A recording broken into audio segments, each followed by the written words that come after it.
د هغه انسانانو نه چې هغه د الله او د الله د رسول په وړاندې باندې غوره انسانان دي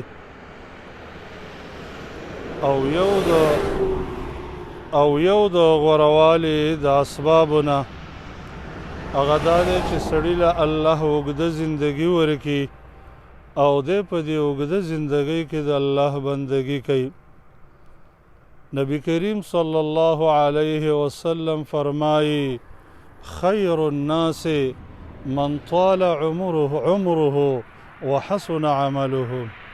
په انسانانو کې بهترین انسان هغه دی چې هغې له الله اوږده زندګي ورکړي او د هغه عمل ډېر ښکلی.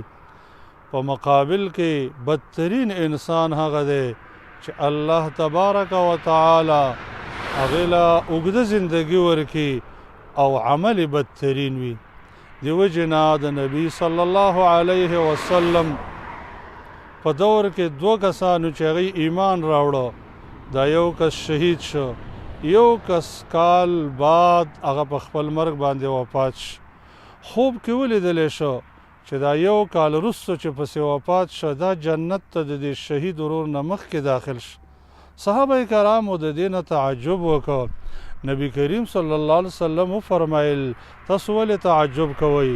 وګورئ چې دې انسان دا وروسته چې وفات شو د یو کال منځونه او یو کال روژې زیاتې نیولې دي. زما خوږو ورونو زندګي او غنیمت وګڼئ او د الله تبارک وتعالی بندګي پکې وکړئ. الله دې په عمل کولو توفیق راکړي.